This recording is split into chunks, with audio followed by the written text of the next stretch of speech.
Hello, welcome back to your Bangalore vlogs. അപ്പോൾ ഇന്ന് തിരുവോണ ദിവസമാണ്. ഞാൻ ഈ വീഡിയോ എടുക്കുന്നത് തിരുവോണ ദിവസമാണ്, ബട്ട് ഞാൻ ഇടുന്നത് എനിക്ക് തോന്നുന്നു 2-3 ദിവസം കൂടെ കഴിഞ്ഞിട്ടായിരിക്കും. അപ്പോൾ ഇതാണ് എൻ്റെ ഔട്ട്ഫിറ്റ് ഇന്നത്തെ. അപ്പോൾ ഇന്നത്തെ പ്ലാൻ എന്ന് വെച്ചാൽ രാവിലെ എണീറ്റ് ഞങ്ങളിങ്ങനെ വീട്ടിൽ അത്തൊക്കെ ഇട്ടു ചെറുതായിട്ട്. അച്ഛനും ചേട്ടനും കൂടെയാണ് മെയിനായിട്ട് ഇടുന്നത്.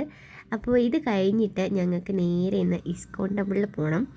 അപ്പോൾ അതാണ് ഞങ്ങളുടെ ഇന്നത്തെ പ്ലാൻ. ഇസ്കോൺ ടെമ്പിളിൽ പോകണം, പോയിട്ട് വരണം, പിന്നെ സദ്യ കഴിക്കണം. ഇതാണ് ഞങ്ങളുടെ ഇന്നത്തെ ഒരു പ്ലാന്. അപ്പോൾ രാവിലെ തന്നെ ഞങ്ങൾ അത്തം ഇട്ടിട്ടുണ്ടായിരുന്നു. ഇതാണ് ഞങ്ങൾ ഇട്ട അത്തം കേട്ടോ. കിട്ടുന്ന കുറഞ്ഞ സ്പേസിൽ, ഇത് ഞങ്ങളുടെ വീടല്ല, ചേട്ടൻ്റെ ഒരു ഫ്രണ്ടിൻ്റെ വീടാണ്. ഞങ്ങൾ പറ്റുന്ന രീതിയിലൊക്കെ ഒരു അത്തമൊക്കെ ഇട്ടു. അത് കഴിഞ്ഞിട്ട് നേരെ മെട്രോ സ്റ്റേഷനിൽ പോയി അവിടുന്ന് മെട്രോയിലാണ് ഇസ്കോൺ ടെമ്പിളിലേക്ക് പോകുന്നത്. ഇവിടുന്ന് ഒരു 30 മിനിറ്റ്സ് ട്രാവലുണ്ട്. അങ്ങനെ നേരെ ഞങ്ങളുടെ ഇസ്കോൺ ടെമ്പിളിലെത്തി. ഓണമായതുകൊണ്ട് തന്നെ അത്യാവശ്യം നല്ല തിരക്കുണ്ടായിരുന്നു കേട്ടോ.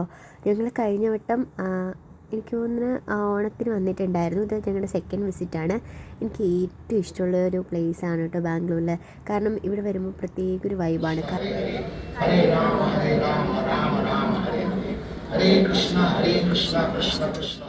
നിങ്ങൾ ഈ കേൾക്കുന്നില്ലേ, ഇതാണ് ഇവിടുത്തെ പ്രത്യേകത.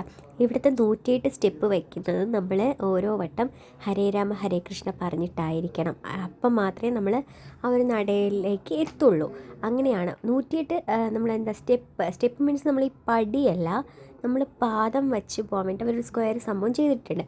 ഇതാണ് അമ്പലത്തിൻ്റെ ഉൾഭാഗം കേട്ടോ. അടിപൊളിയാണ്, ഭയങ്കര രസമാണ് കേട്ടോ കാണാൻ. പിന്നെ ഒരുപാട് സ്റ്റാൾസ്, ബുക്സും, അതുപോലെ തന്നെ ഭഗവാന്റെ പിക്ചേഴ്സും, അതുപോലെ തന്നെ ഡ്രസ്സസും, അങ്ങനത്തെ ഒരുപാട് എന്ന് വെച്ചാൽ നമ്മളെ ഈ ഒരു അമ്പലമായിട്ട് ബന്ധപ്പെട്ട പല ബുക്സും അതുപോലെ പല കാര്യങ്ങളും ഒരു സ്റ്റോൾ പോലെയൊക്കെ അവിടെ ഉണ്ട്. പിന്നെ അവിടുത്തെ പ്രസാദങ്ങൾ, അങ്ങനെ ഒരുപാട് സാധനങ്ങൾ. പിന്നെ ഞങ്ങൾ അവിടെ നിന്ന് ഒരു ഓടക്കുഴൽ മേടിച്ചു കേട്ടോ. ചേട്ടൻ ഓടക്കുഴൽ വേണം എന്നൊക്കെ പറഞ്ഞിട്ട് ഒരു ഓടക്കുഴൽ മേടിച്ചു. പിന്നെ ഞങ്ങൾ പുറത്ത് ഇറങ്ങിയിട്ട് അമ്പലത്തിൻ്റെ സൈഡിൽ തന്നെ അവർക്കൊരു നമ്മുടെ ഗോബി മഞ്ചൂരി, അതുപോലെ കോളിഫ്ലവർ ഫ്രൈ, അങ്ങനത്തെ സംഭവമുള്ള ഒരു കഫേ പോലെ ഉണ്ടായിരുന്നു. പിന്നെ അവിടെ നിന്ന് കഴിച്ചിട്ട് ഞങ്ങൾ നേരെ ഇറങ്ങിയത് മെട്രോയിലേക്ക് വന്നു. ഇനി വേറെ പരിപാടിയൊന്നുമില്ല, നേരെ വീട്ടിലേക്ക് വിടാം. ഇത് ചേട്ടൻ്റെ കസിനാണ് കേട്ടോ, ഗായത്രി ബാംഗ്ലൂർ വർക്ക് ചെയ്യുവാണ്.